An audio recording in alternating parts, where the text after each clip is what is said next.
السلام علیکم friends, welcome to کتاب نگری یوٹیوب چینل کتابوں کی نگری میں خوش آمدید۔ میں ہوں آپ کی ہوسٹ اقرا یاسین، اور آج میں آپ کے لیے لے کر آئی ہوں ہنا اسد کے قلم سے تحریر کردہ ناول دل مضطر تیری مدہوشی کے ایپیسوڈ نمبر 11 کو لے کر۔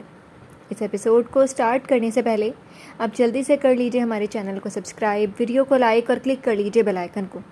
اب آتے ہیں ایپیسوڈ کی جانب۔ وہ آپ کے بابا ہیں بیٹا، اگر کبھی غصے میں کچھ کہہ بھی دیتے ہیں تو ان سے ناراض نہیں ہونا۔ اس کے لہجے میں جھوٹ کی آمیزش تھی۔ تمہارے بابا بولتے ہوئے اس کی زبان لڑکھڑائی، آنکھوں کے پردوں پہ گزرے ہوئے کربناک پل لہرانے لگے۔ دل اسے جھوٹ بولنے پر کچوکے لگانے لگا، مگر داؤد تو اس کے لہجے کے بتلاؤ کو محسوس نہیں کر سکا، ورنہ اپنی پیدائش کو لے کر ضرور سوال اٹھاتا۔ اس کے معصوم چہرے پہ تو محبت کی جھلک تھی۔ وہ روتے ہوئے ہی دھیرے سے مسکرا دیا، ایک آسودہ سی مسکراہٹ۔ ادھر آؤ میرے پاس۔ اس کے بلانے پر وہ دھیرے دھیرے چلتا اس کے قریب جا کر کھڑا ہو گیا۔ چھوٹی چھوٹی باتوں پہ پریشان نہ ہوا کرو، اور یوں بات بات پر آنسو نہ بہایا کرو۔ تمہیں پتہ ہے نا مجھے رونے دھونے والے بچوں سے کتنی چڑ ہے۔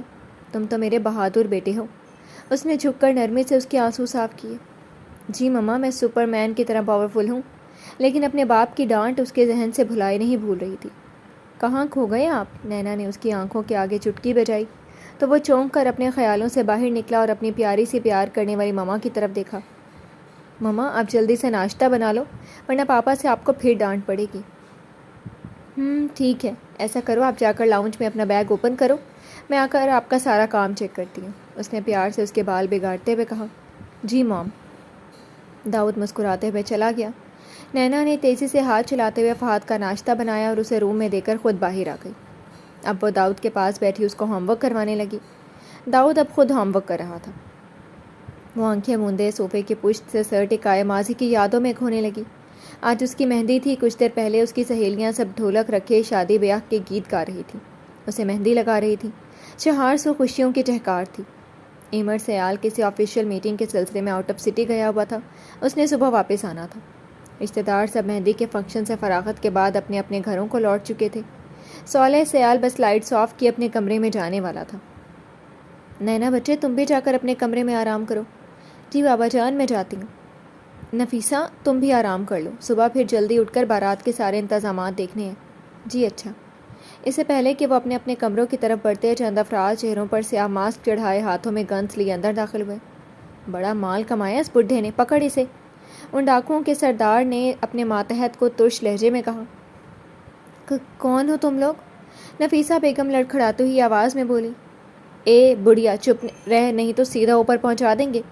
ایک نقاب پوش نے نفیسہ بیگم کی کنپٹی پر پستول رکھتے ہوئے انہیں دھمکایا۔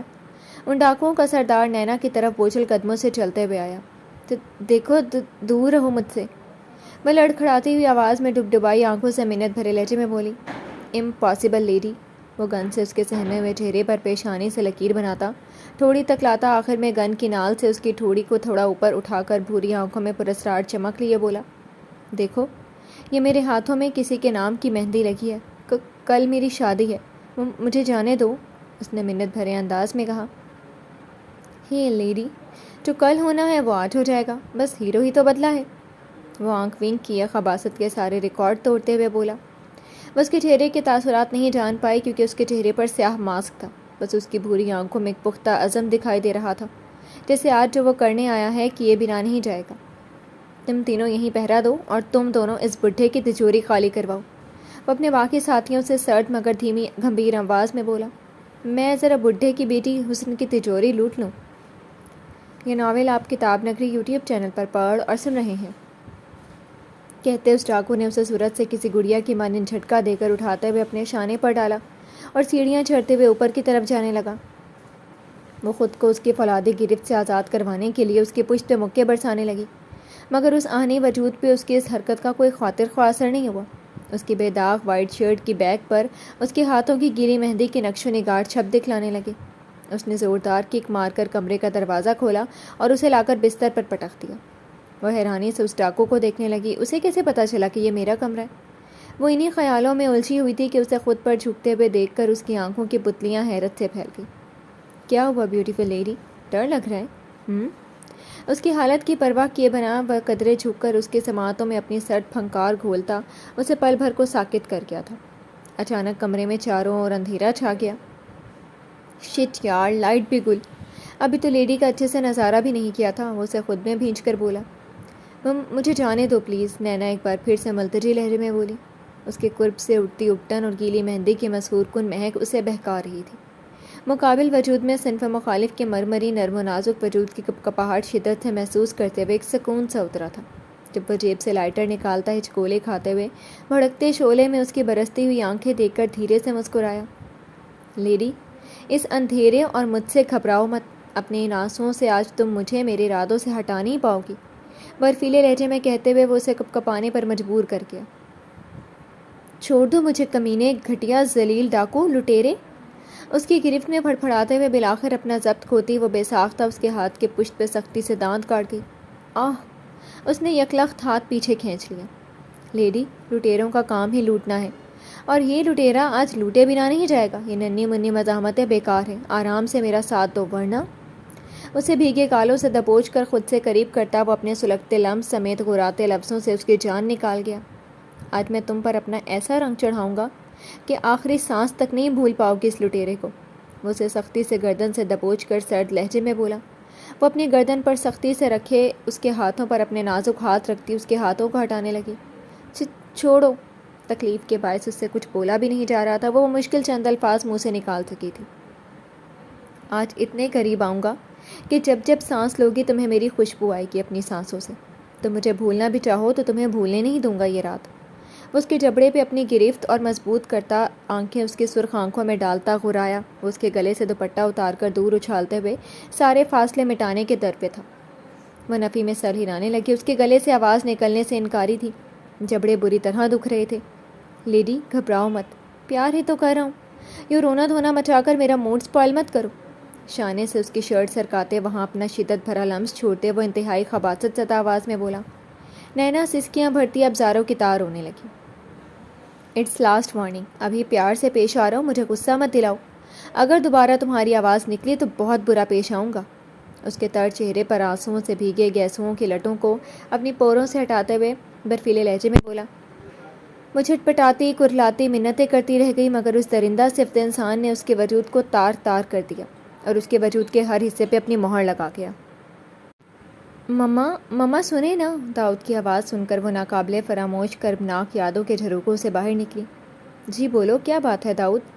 وہ چونک کر آنکھیں کھول کر سوالیہ انداز میں بولی۔ مما، اس کے آگے کیا آنا ہے؟ یہاں لکھا ہے what is your father name. Nina کی گلے کی گلٹی ابھر کر معدوم ہوئی۔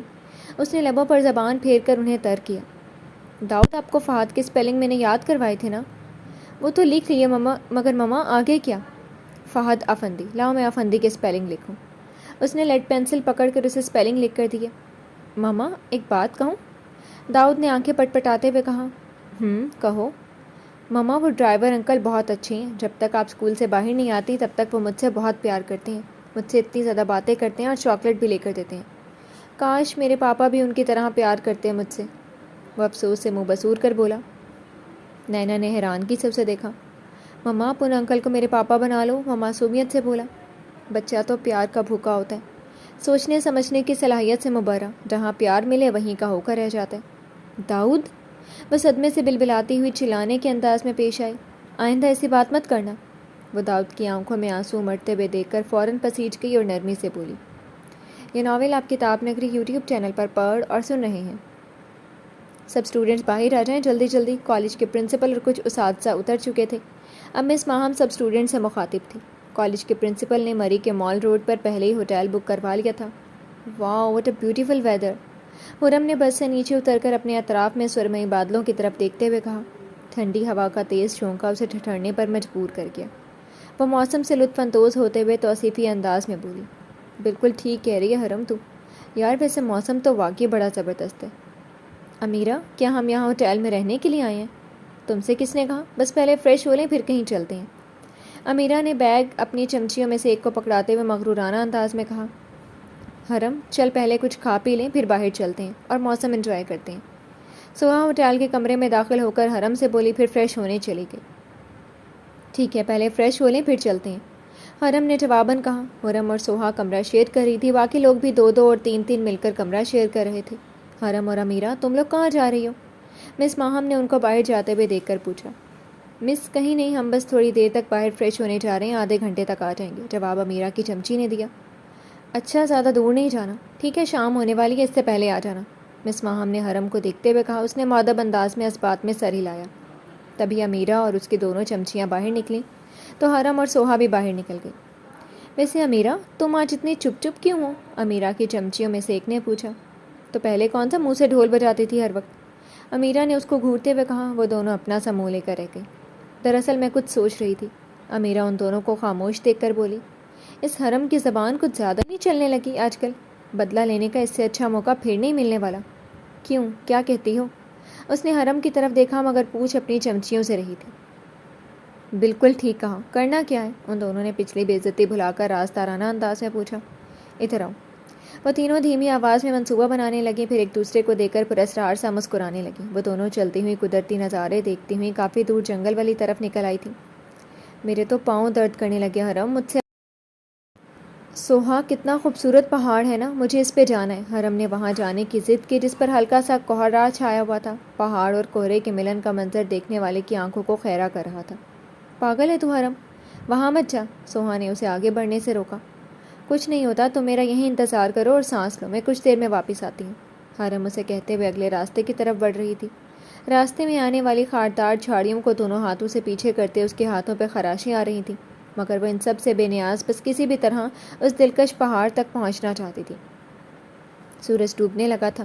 سرمئی شام کے اندھیروں نے چاروں اطراف کو اپنی لپیٹ میں لے لیا تھا۔ سامنے اسے گہری کھائی دکھائی دی۔ اس نے وہاں سے ہٹ کر دوسرا راستہ اختیار کرنا چاہا، لیکن وہ ایسا نہ کر سکی۔ اسے یوں لگا جیسے اسے پیچھے سے کسی کے دو ہاتھوں نے زوردار دھکا دیا۔ وہ مسلسل بل کھاتی ہوئی پہاڑ سے نیچے گہری کھائی کی طرف گرتی جا رہی تھی۔ پہاڑ پر بنی مضبوط چٹانوں کی وجہ سے اس کا سر کئی جگہ سے پھٹ چکا تھا۔ ہزار کوشش کے باوجود وہ خود کو اس کھائی میں جانے سے روکنے میں ناکام ہو رہی تھی۔ وہ جانتی تھی کہ اس کھائی میں گرنے کا مطلب موت ہے، صرف موت۔ جی تو فرینڈز، کیسی لگی آپ کو آج کے ایپیسوڈ؟ کمنٹ سیکشن میں ضرور بتائیے گا۔ پھر حاضر ہوں گے ناول کے نیکسٹ ایپیسوڈ کے ساتھ، تب تک کے لیے اجازت دیجیے۔ شکریہ، اللہ حافظ۔